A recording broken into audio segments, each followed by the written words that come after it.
Olá, eu sou Montanha E eu sou o Ramon. e você está ouvindo o Dev na Estrada. What's a web cake?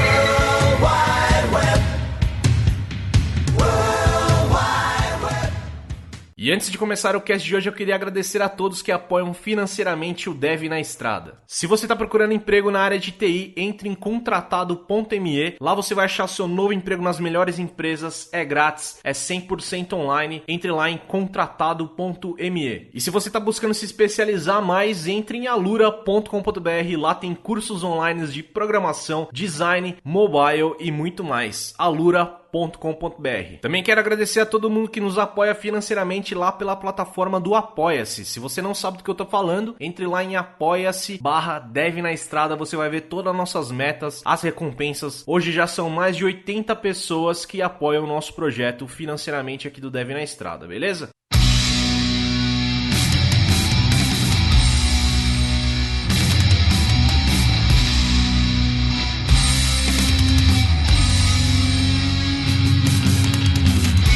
Sejam bem-vindos a mais um Dev na Estrada. Eu sou Montanha e tô aqui com o Ramon. Fala aí, galera. E o nosso convidado de hoje, Mineto. Fala, galera. Valeu pelo convite aí. Cara, primeiramente, nós que agradecemos. Muito obrigado aí por aceitar nosso convite de gravar conosco no Dev na Estrada. E para quem não te conhece, por favor, se apresente. Legal. Bom, meu nome é Elton Mineto, como comentou. Tá? Eu sou, essencialmente um programador. Então eu faço uma porrada de outras coisas hoje. Eu dou aula, eu palestro, eu tenho uma empresa de software, então eu gerencio empresa, gerencio equipes. Tudo que eu faço como um programador. Então estou sempre tentando hackear o sistema, tentando automatizar coisas e achar soluções e ver padrão e ver algoritmo até onde não existe algoritmo. Agora eu sou pai, então eu estou até criando uma filha como se fosse um algoritmo. Então tem que ver, eu tenho um algoritmo, uma listinha ali, se a menina cagar a tal hora, tem que dar comida a tal hora, senão volta. Então eu tô sempre fazendo fluxogramas e coisas malucas na minha cabeça, né? Cara, aí. O fluxograma do robô, essa foi surpresa. Essa aí eu não tinha ouvido ainda não. Pô, cara, então, nossa pergunta de praxe aqui do Dev na Estrada. Fala pra gente como é que você começou, cara, a trabalhar com tecnologia, como é que você começou a viver esses fluxogramas aí na sua cabeça. Legal. Cara, eu acho que como todo mundo começou, acho que foi com jogos, né, com games, né? Eu sou daquela geração que demorou para ter computador, então eu tive meu primeiro computador acho que uns 14, 15 anos, e aí eu passava a maior parte do tempo fuçando no DOS e no Windows do computador, destruí o computador do meu pai várias vezes, então eu estava sempre fuçando como conseguir otimizar o computador para rodar melhor o Doom 2, sei lá, o NASCAR, coisas assim. Então eu sempre comecei, acho que a paixão começou ali com instalar e fuçar e brincar e voltar, mexer. Eu lembro de ter achado numa revista, na época eu tinha internet, mas eu achei uma revista com um hack que você podia fazer usando o debug do Windows, do DOS na época, para hackear o executável do SimCity para poder ter dinheiro infinito. Caraca, então foi acho que a coisa... eu tinha que mexer uns registradores em assembly, negócio, lógico que eu não fazia nem ideia do que eu estava fazendo, mas acho que foi a lembrança mais, foi aí que deu estalo na minha cabeça, assim, que eu vi que eu curtia realmente aquilo, e aí foi daí que eu comecei. Então eu fiz faculdade de computação, eu fiz vestibular, eu nem coloquei segunda opção, porque se eu não passasse para computação eu não queria fazer outra coisa. E pra gente se localizar geograficamente aqui, de onde que você onde você tava nessa época aí? Legal. Hoje eu moro em Joinville, Santa Catarina, mas eu sou de Chapecó, que é no interior de Santa Catarina. Então eu morei praticamente a vida inteira lá. Eu tô aqui em Joinville faz 8 anos e eu tô com 38 agora, então eu passei uma boa parte lá. E eu comecei lá, fiz faculdade de computação lá na universidade. E no mesmo semestre, no mesmo dia praticamente que eu comecei a faculdade de computação, eu comecei a trabalhar como estagiário na universidade. Então eu fui estagiário de laboratório de informática, aí estagiário de manutenção, depois estagiário de programador. Aí eu fui promovido para ser humano, saí de estagiário, comecei a ser programador. Fui promovido para ser humano. Estagiário só serve para tomar a culpa das coisas, né? Então, não, sacanagem. Aprendi bastante nessa época, então eu passei por 3 áreas de estágio dentro da universidade, e aí lá eu comecei a programar em COBOL, Então, a ideia do tempo. Bom. Isso foi em 96. Eu entrei na faculdade em 96, acho que em 97, 98 eu comecei a trabalhar como programador. Eu lembro de ter feito um programa em COBOL para imprimir código de barras numa impressora. Eu tive que aprender PCL, que é a linguagem de impressora. E aí, uns meses, eu levei acho que umas 3 semanas para fazer esse bagulho. E umas 2 semanas depois, eu vi que se eu tivesse feito no Windows. Aí a gente preveu, teve uma ferramenta para Windows depois, que era só clicar com o segundo botão e trocar fonte, estava feito o negócio, né? Então foi a minha primeira frustração com a computação, com a programação. Então, e aí mais ou menos nessa época eu descobri o tal do Linux, e aí foi uma paixão violenta, assim. Eu lembro de pegar umas férias na faculdade e eu fazia faculdade de manhã, trabalhava de tarde e de noite, saía da faculdade, namorava um pouquinho, ia para casa à meia-noite e ficava fuçando no Linux até, sei lá, 5 da manhã, e eu fiquei quase um mês de férias nisso. Foi a época que eu acho que eu mais aprendi Linux. Pra ter uma ideia, eu ia lá no USR Bin do Linux e testei um por um dos comandos para ver o que ele fazia, li o manual de todos eles. Então era total no-life, mas eu aprendi bastante. Roots. Mas isso que você falou, que você ficava até 5 da manhã, foi nas suas férias? Ou se não você... Isso, nas férias. Ah, tá. Senão você varava e ia pra faculdade no outro dia? Não, eu tava de férias de manhã, eu podia dormir até um pouquinho mais tarde. Minha mãe achava que eu tava vendo pornografia a noite inteira, mas ela entrava na sala e via só uma tela preta.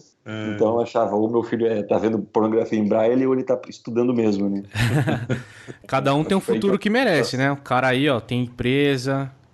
Mas na faculdade o cara ia até 5 horas da manhã vendo Linux. E eu ficava o quê? Vendo? Até 5 horas da manhã fazendo Ragnarok, jogando Ragnarok. Fazendo bot, que eu tô ligado. Fazendo bot com Ragnarok. eu fiz muito bot pra IRC, cara. Fazia muitas...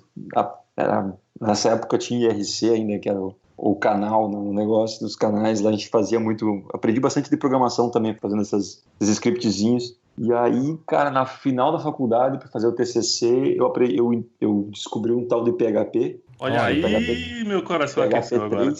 PHP 3. E, cara, PHP paga até hoje minha cerveja, né? Agora paga a fralda, porque a fralda é mais cara que a cerveja.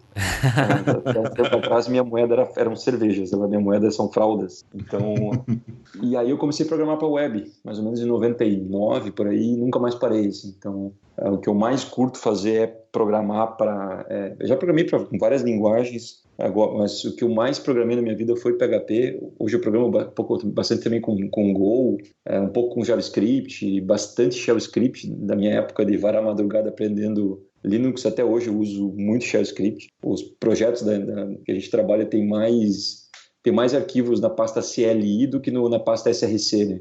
Um monte de scriptzinho que a gente faz então automatiza o universo, assim. Cara, você falou que você começou programando no PHP 3, né? O negócio de web. Como é que era esse universo do PHP 3, cara? Eu tenho um pouco de curiosidade que quando eu comecei a trampar com o PHP, eu peguei um pouco mais pra frente. Como que era trabalhar com o PHP nessa época, cara? Era loucura ou já tava no caminho já? É uma curiosidade. Era um inferno, cara. Quando eu dou aula hoje e eu faço quando eu vou dar aula de frameworks PHP, eu desenho uma linha do tempo no quadro e coloco no meio ali o PHP 5 e digo, do PHP 5 para trás é as trevas, do PHP 5 para frente começou a ter um pouquinho de luz, assim. Cara, tá ligado que até hoje as pessoas falam mal de PHP, mas quem fala mal de PHP hoje fala mal do PHP dessa época, porque até o PHP 5 era uma zona, assim, era o spaghetti code do inferno, assim, JavaScript misturado com PHP, misturado com HTML.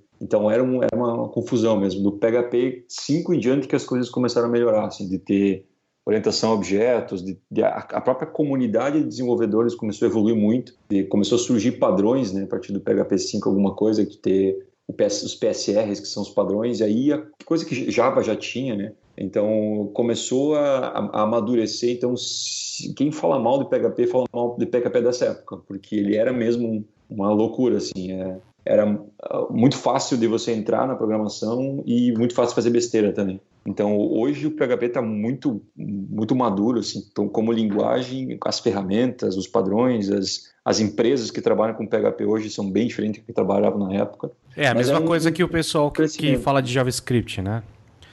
Não que o JavaScript seja super maduro hoje, mas do que era antes e do que é hoje amadureceu muito, né? Muito mais do que antes. Eu falo com o pessoal da minha equipe que trabalha com front-end, que eles estão passando agora pelo front-end o que o back-end já passou uns 5 anos atrás, que é principalmente o JavaScript, né? Muitos frameworks surgindo, muitas coisas mudando, as coisas não estão sólidas ainda, a linguagem está amadurecendo, as pessoas estão amadurecendo, então não é culpa do JavaScript, por exemplo, não é culpa do front-end, é uma evolução natural, assim, o back-end, o PHP, o Python, etc., o Ruby demorou, sei lá, quase uma década para chegar ao estágio que tem hoje. Então, a gente tem que dar um pouco mais de tempo para o... Eu só espero que o pessoal de front-end, o pessoal de JavaScript, aprenda mais rápido com os erros que as outras comunidades já passaram, né? Mas isso tudo vai ficar mais... tende a ficar mais sólido, né?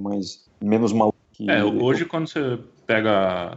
Quando você vai começar alguma coisa hoje, né? Você já tem meio que um bom ponto de partida, né? Naquela época você não tinha, né, cara? Naquela época você tinha, sei lá, pouquíssimos fóruns e lugares de consulta onde você podia se informar, e a documentação era aquela documentação extremamente técnica, chata, maçante, e era isso aí, cara, se vira nos 30, pega aí, sai aí e vê o que dá, entendeu? Hoje não, né, como você falou, a comunidade e a linguagem já amadureceu bastante, então você já tem um bom ponto de partida, né, de onde seguir. Exato, eu acho que um dos pontos bem importantes, assim, para programação web, principalmente, foi o Ruby on Rails, assim, que deu uma sacudida em todas as comunidades e viu, olha só, a gente pode criar um framework, uma coisa que automatiza, que gera padrão, que tem boas práticas.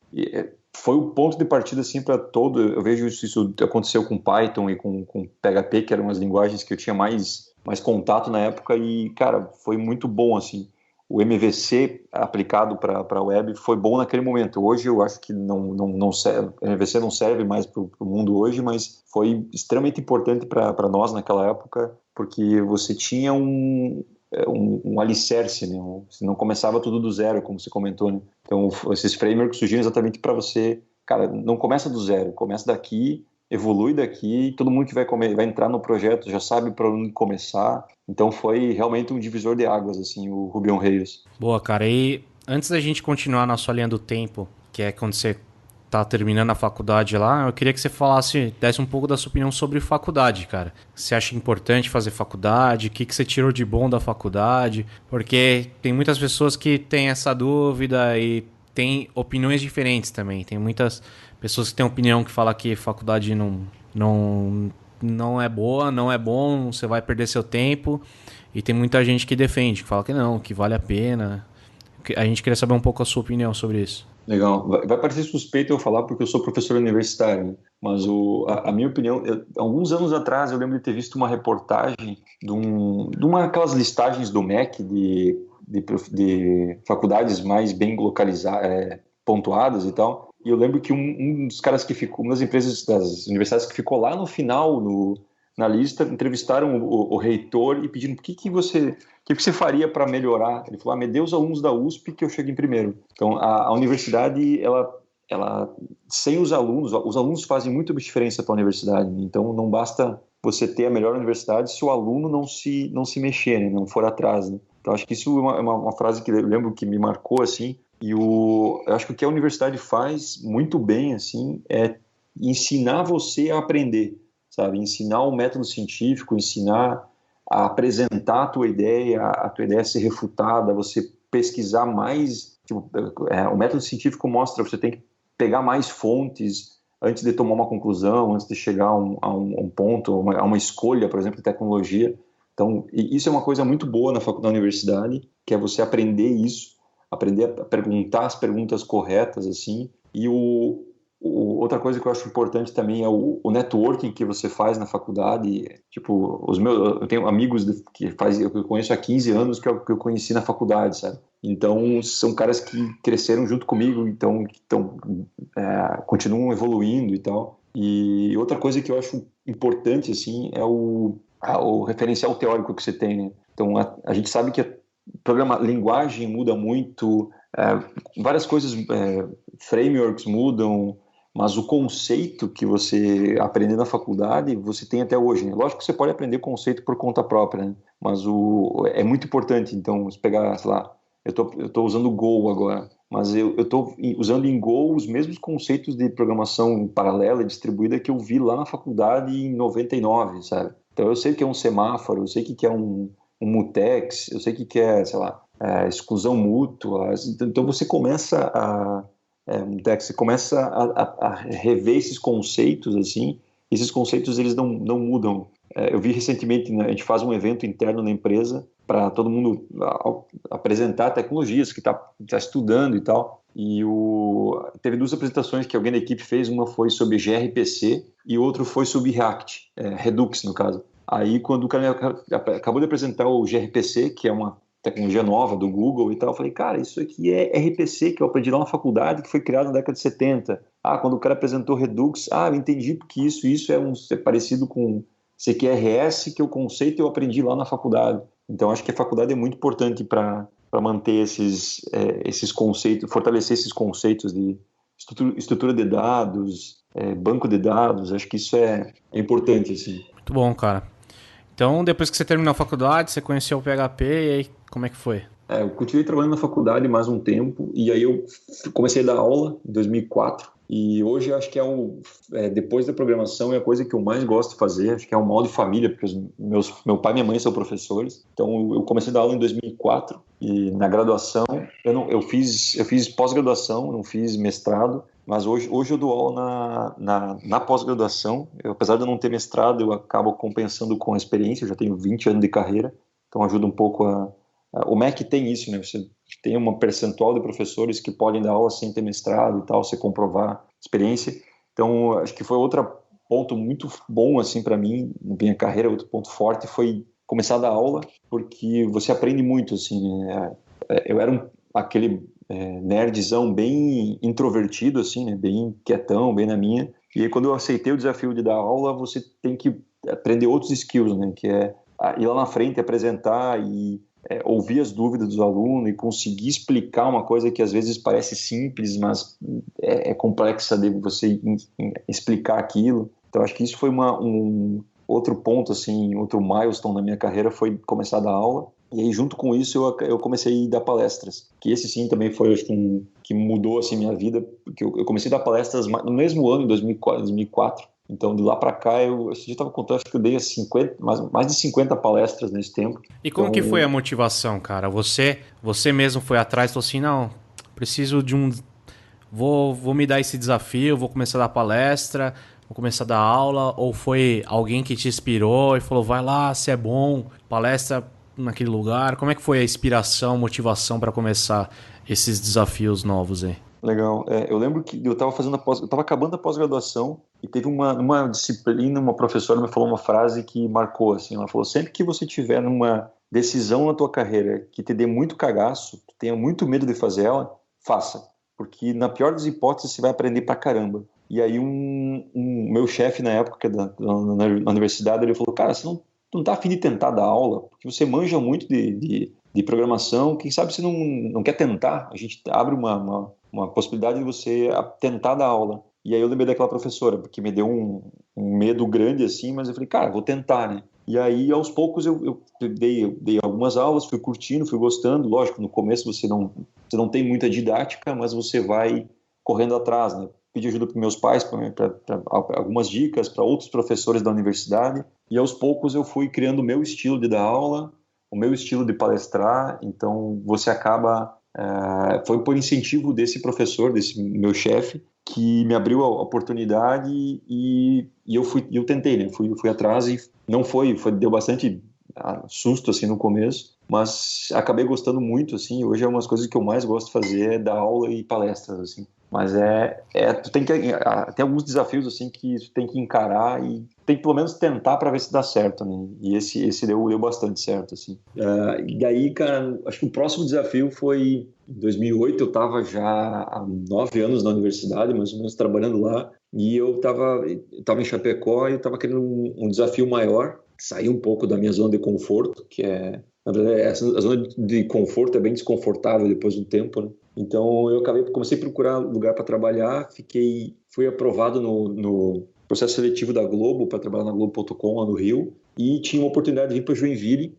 Então para a Globo.com eu ia ser desenvolvedor e aqui em Joinville surgiu uma oportunidade na época de eu trabalhar como líder técnico, de eu escolher toda a arquitetura de uma solução, de uma empresa, um produto, escolher a tecnologia, escolher a arquitetura, definir a equipe, contratar a equipe, gerenciar a equipe. Então, na época, o desafio eu ponderei assim, os dois desafios e programação, eu sei que eu ia crescer pra caramba trabalhando na Globo.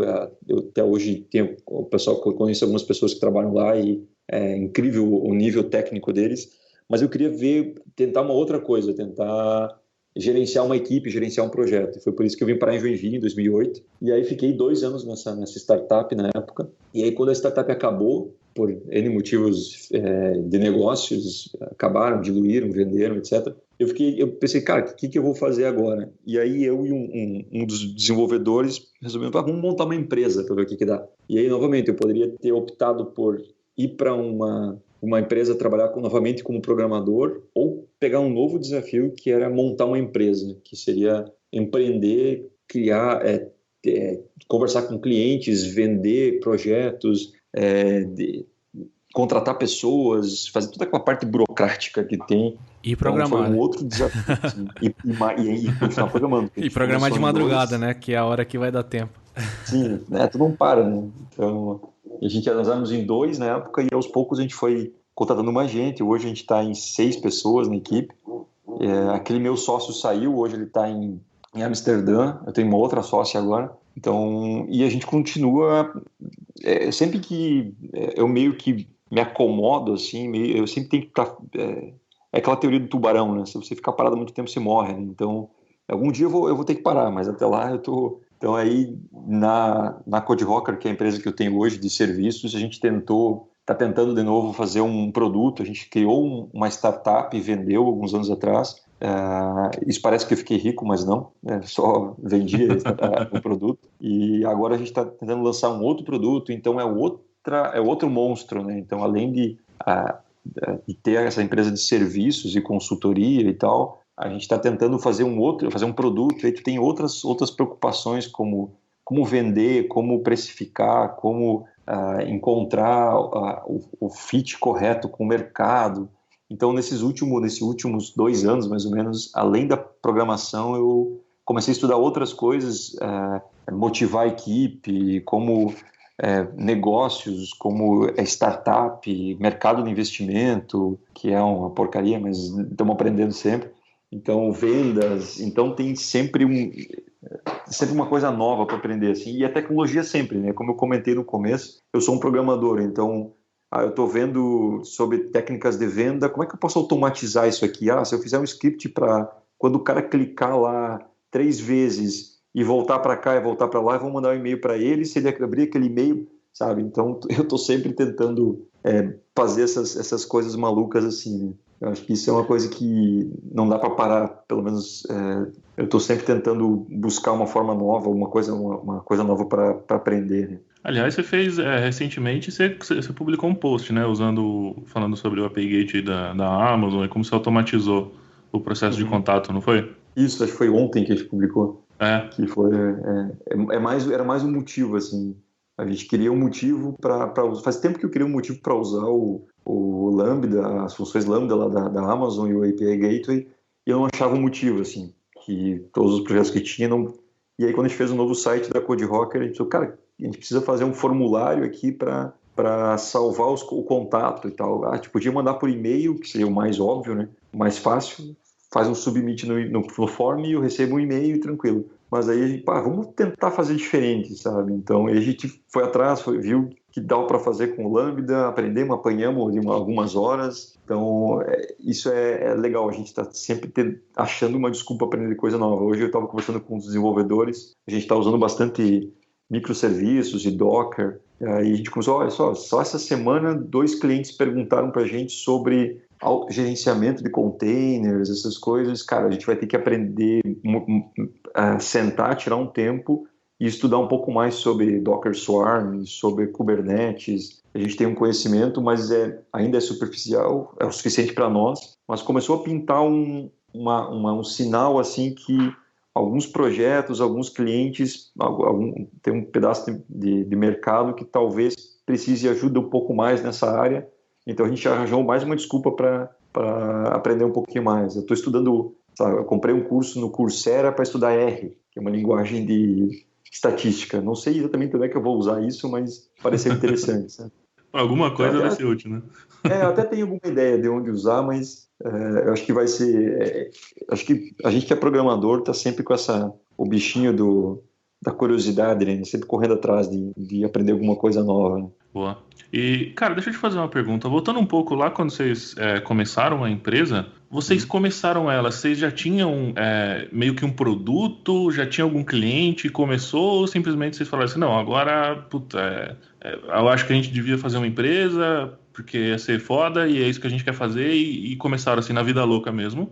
Ou já tinha alguma coisa meio engatinhada que deu meio que um start assim para vocês? Legal. A gente, pelo fato de eu estar sempre palestrando, eu conheço bastante gente, assim. Nesses 6 anos da Code Rocker, acho que uma ou duas vezes eu fui atrás do cliente. Sempre a gente recebeu indicações de clientes. Então, eu e meu sócio, a gente tinha um pequeno caixa para aguentar os primeiros meses, caixa própria, assim, para aguentar os primeiros meses sem salário. E a gente correu atrás. Ele trabalha com desenvolvimento iOS e eu tinha essa experiência com desenvolvimento PHP, web e projetos.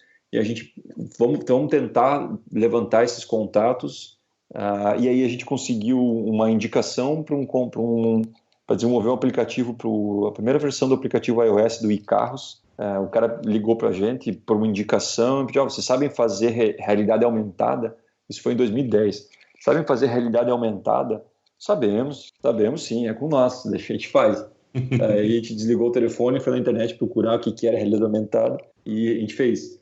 Então, e aí começou a pintar outros contatos. A gente fez um contato de uma multinacional, de amigos nossos que estavam trabalhando lá, e a coisa foi andando, assim. A gente não teve um produto na época, mas a gente não dá para dizer que a gente não saiu do nada, porque a gente tinha esses contatos, tinha essa bagagem. Então eu já tinha, sei lá, 15 anos de carreira, meu sócio já tinha mais uns 5, e ele estava bem focado em desenvolvimento mobile, que em 2010 estava crescendo, estava bem incipiente ainda, então a gente conseguiu bem rápido, assim, a gente tinha, sei lá, um caixa próprio para uns 6, 7 meses. No terceiro mês a empresa já estava pagando o nosso salário e de lá para cá a gente só correu, assim, não continuou andando, assim, não teve... Mas um outro ano que a gente teve conforme a economia dá uma retraída, assim, mas a empresa sempre foi bem, assim, porque a gente sempre cultivou bastante esses contatos, né?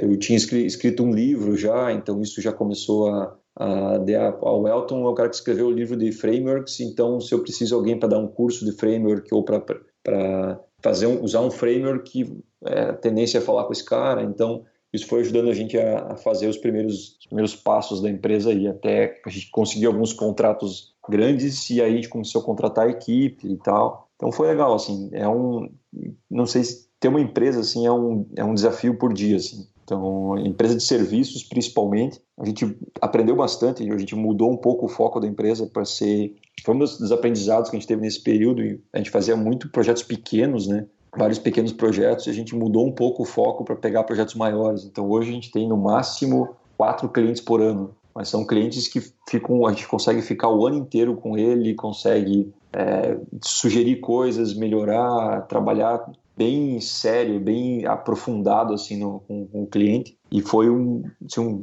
turning point para a empresa, assim, para nossa carreira, assim, também, que aprendeu bastante, assim, como eu comentei, eu estava aprendendo a ser empreendedor, a gente vai aprender a trocar a asa do avião com o avião voando, sabe? Então, sem paraquedas. Então foi... Isso aí é o que todo mundo tá quer. ainda aprendendo. Estamos aprendendo ainda, mas é legal, assim. Até amanhã eu vou apresentar para a equipe o que a gente teve de highlight do ano passado com o planejamento do próximo ano. Então é legal, a gente parou ontem para ver, minha sócia, tudo que a gente apanhou nos últimos 2 anos e tudo que a gente não quer mais apanhar nos próximos. Então é bem legal, assim, esse aprendizado, assim, é praticamente como programar, né? Tu vai melhorando a cada refactoring, né? É o famoso VI em produção, né? Uhum. Aí cai a conexão e fica um ponto SWP lá que ninguém sabe o que ninguém consegue abrir de novo o arquivo. Quem nunca? Quem nunca?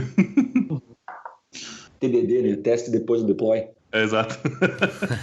Cara, eu tenho muita curiosidade, assim, como é que você foi aprendendo suas coisas, cara? Qual que é o seu perfil, assim? Você gostou sempre de estudar com livros? Ou você comentou que comprou um curso online? Você gosta mais de cursos online? Ou você sempre, vou pegar um projeto real aqui, que eu posso fazer na empresa, ou que eu posso fazer paralelo, e vou aplicar o que eu tô aprendendo? Como é que você foi evoluindo, cara? Que você falou do PHP, falou que você tá fazendo coisas em Go agora. Como é que você foi estudando todas essas coisas? Legal. Eu não consigo. Eu comentei que esse curso que eu comprei está sendo um desafio para mim, porque eu sou aquele tipo de cara que precisa ter um desafio para aprender. Então, sempre que eu quero aprender uma coisa nova, eu pego, eu vou construir tal coisa com essa ferramenta, ou com essa linguagem, ou qualquer coisa. E aí eu acabo aprendendo. Então, eu não. Na faculdade tinha um amigo meu, a gente tinha perfis bem diferentes. Ele parava, sentava e lia toda a teoria, todas as documentações. Ele ficava, tipo, uma semana lendo e aí ele implementava aquilo e nunca mais dava problema e ficava perfeito. Eu, no primeiro dia, já tinha implementado, estava funcionando mais ou menos, e aí, nesse mesmo período, ele entregava, a gente entregava junto, só que eu ia fazendo entregas incrementais e ia aprendendo aos poucos, assim. Então, para mim, funciona melhor assim. Eu preciso sujar a mão, assim, eu preciso fazer funcionar, beleza, funcionou o Hello World. Agora, se eu quiser fazer o Hello World e mais isso, agora se eu quiser fazer tal coisa, então, agora como é que vai funcionar isso aqui se eu fizer um deploy e cair a conexão, sei lá. Então eu preciso colocar esse objetivo e eu vou aprendendo isso. Eu tento pegar, lógico, pelo menos o conceito, entender, por exemplo, o Go foi uma das coisas que eu aprendi mais recente.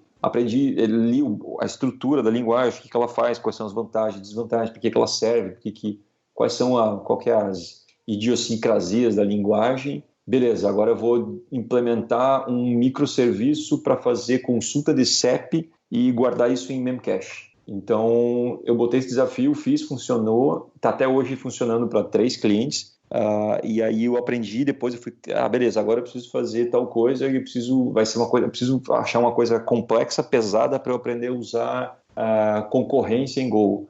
Aí eu fui lá e fiz. Então, a mesma coisa com o Lambda dessa semana, né? Vamos ver, em vez de simplesmente eu ler a teoria sobre o API Gateway e sobre o Lambda, eu entendi para que ele servia até um bom tempo atrás, e agora que eu vi a oportunidade, eu lembrei que eu sabia mais ou menos como é que era, para que funcionava, e aí agora eu consegui entender o suficiente porque eu achei uma desculpa, achei um motivo, um desafio para realmente aprender, assim. Então, agora eu preciso, para dar um próximo passo, eu preciso, beleza, agora vamos dar um desafio um pouco mais complexo para eu aprender um pouquinho mais. Então, para mim, funciona assim. Até os livros que eu escrevi foram bem assim, o Zend Framework na prática. Eu botei, a gente vai fazer um projeto assim, assim, assim, e aí cada capítulo é uma evolução, é uma refatoração ou uma nova funcionalidade do projeto. E aí, nesse processo é que eu vou explicando e vou aprendendo agora eu quero fazer um login. Então, quais são os componentes para fazer login, para guardar sessão, para fazer criptografia? Então, para mim, funciona muito bem assim. E por desafio, botar a cenoura ali na frente e correr atrás, acho que funciona bem assim. Cara, você estava mencionando do livro, foi até legal você comentar dele. Eu tenho 2 perguntas para te fazer com relação a isso. A primeira é Zend ou Laravel? Não, tá de sacanagem. Resposta técnica, depende. Depende.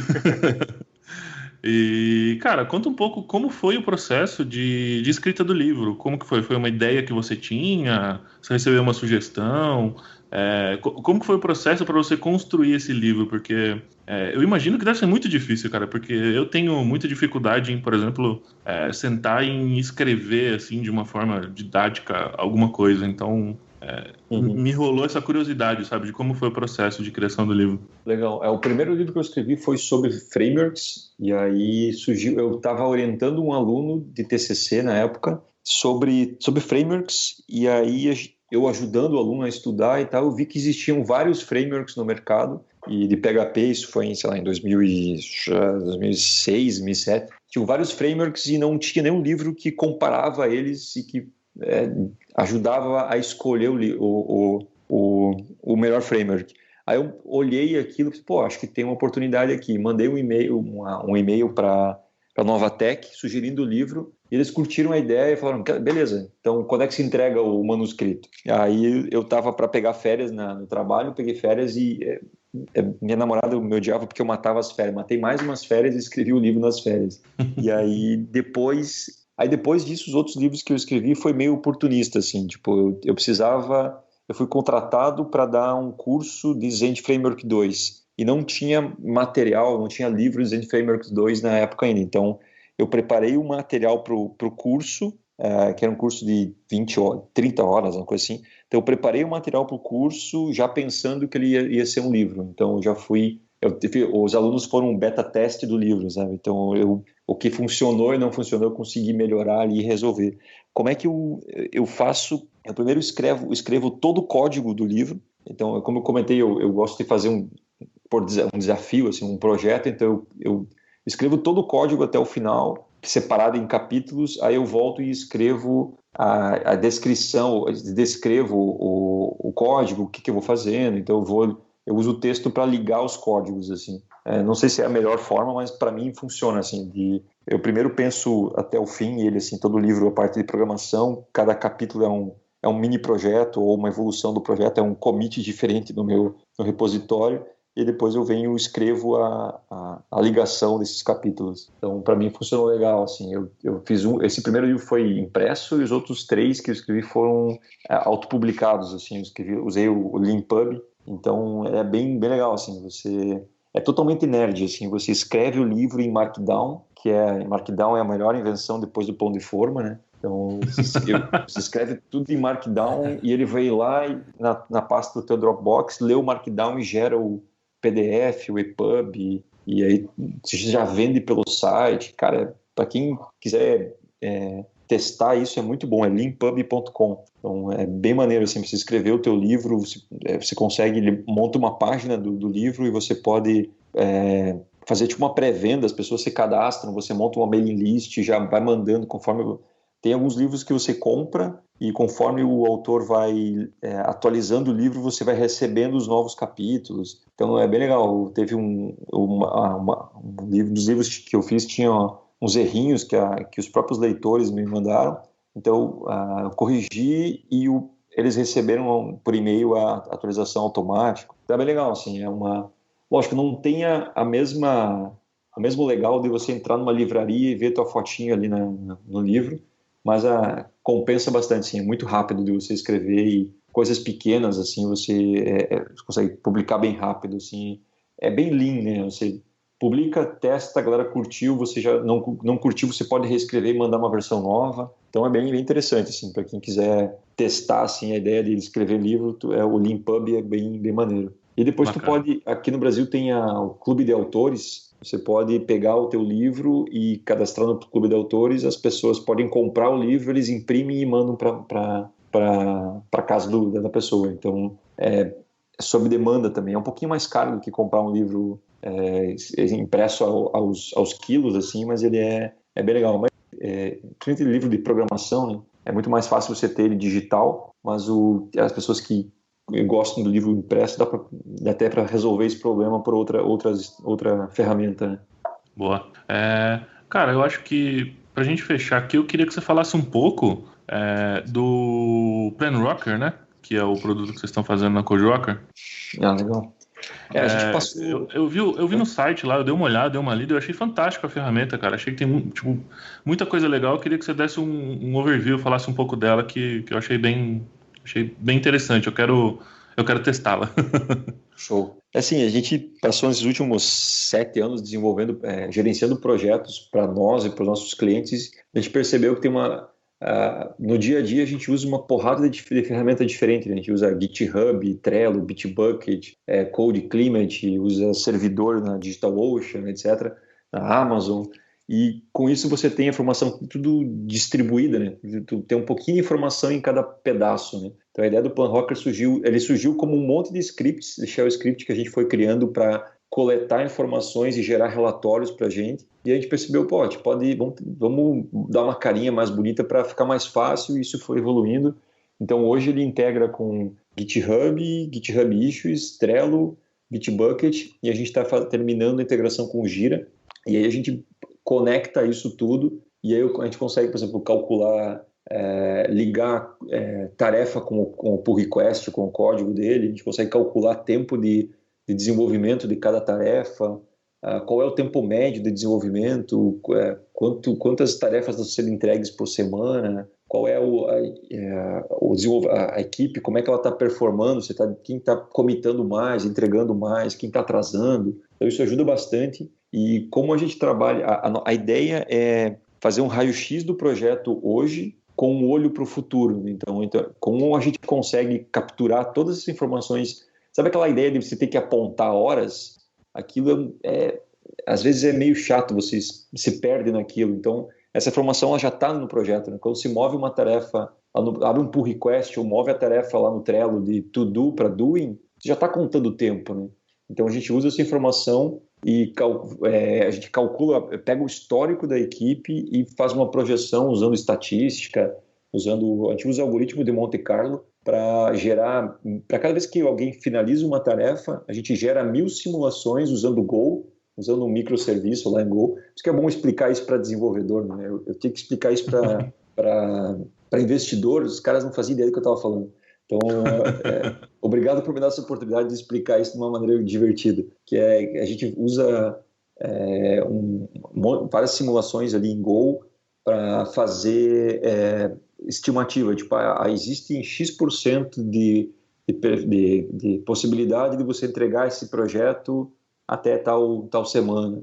Então, a gente usa estimativa baseada em evidências. Então, é bem legal, assim, a gente tem usado para nós faz mais de um ano, assim, e aí no final, metade do ano passado, a gente começou a abrir para mais pessoas, então a gente ainda está montando um plano de mentoria, junto com o produto, a gente está fazendo um plano de consultoria para ajudar as pessoas Tem várias coisinhas que funcionam legal, assim, funcionam melhor, que a gente, além da ferramenta, a gente pode ajudar dando dicas de, você poderia, se você diminuir o tamanho das suas tarefas, a tua equipe consegue entregar mais tarefas por semana e a tua revisão de código é mais rápida, os bugs resolvem-se mais rápidos, a equipe fica mais motivada.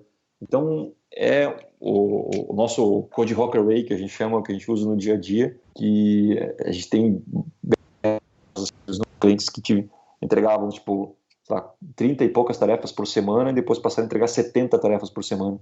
Simplesmente pelo fato de você conseguir ver onde é que estão as tarefas, né, que elas estão sendo gargalo, estão demorando. Então e a gente tem muitos outros planos assim, mas ele está bem funcional, assim, a gente já está usando já há um bom tempo, está bem divertido. É o tipo de coisa que é muito legal de programar, assim, a gente, como é nosso, a gente conseguiu usar todas as maluquices que a gente queria usar. Por exemplo, a gente usou React, Redux, como pouca gente falava nisso, a gente implementou em Go, que a gente não conhecia muito bem, a gente tem metade na DigitalOcean, metade no Google Cloud, a gente automatizou um monte de coisas, a gente usa MongoDB, MySQL, RabbitMQ, então tudo que a gente queria botar a mão assim, de loucura, a gente colocou no nosso produto para poder ver se ia dar certo. Assim. Então a gente tem bastante orgulho das loucuras que a gente desenvolveu assim, dentro do projeto. A maioria dos usuários jamais vão saber, mas a gente é aquele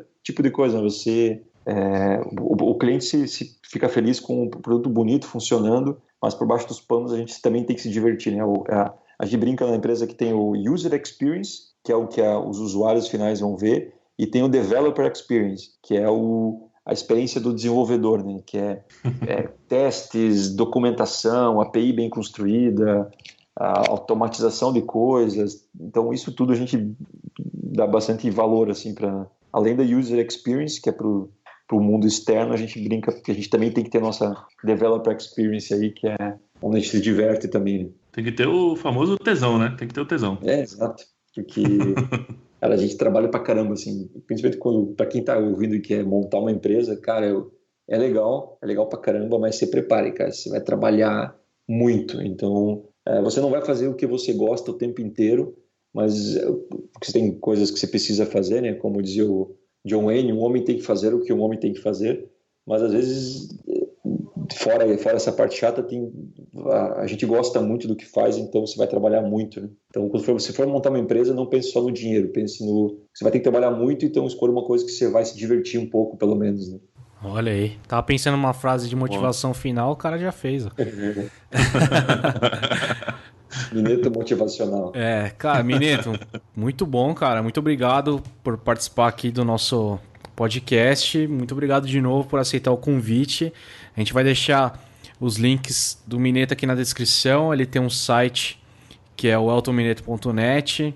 A gente vai deixar também o Twitter deles aqui. Pessoal, se vocês tiverem dúvida, mandem pro cara. Muito bom. Cara, eu queria desejar tudo de bom pra você, pra sua empresa. Vamos deixar o link da Code Rocker aqui também. E é isso aí. Muito obrigado. Show, cara. Beleza. Muito obrigado pelo convite, pessoal. Sou fãzão de vocês. Sigo faz tempo no podcast. Cara, fiquei muito feliz do convite. Obrigado mesmo. Espero que eu possa contribuir com alguma coisa. Então, meus contatos vão estar aqui na descrição. Eu tenho o maior prazer em trocar ideias sobre desenvolvimento, sobre rock, sobre heavy metal. Então, estamos sempre por aí. Valeu. Queria agradecer também, cara. Valeu mesmo por ter aceitado gravar com a gente aí. Pô, foi muito legal mesmo. Eu acompanho um pouco das coisas que você faz aí pela comunidade, dos livros. Então, pô, foi bacana mesmo a gente ter podido trocar essa ideia aqui, conversar um pouco e mostrar um pouco pra galera também. Então, valeu mesmo, cara. Valeu. E é isso aí. Valeu, gente. Até mais. Até mais. Valeu.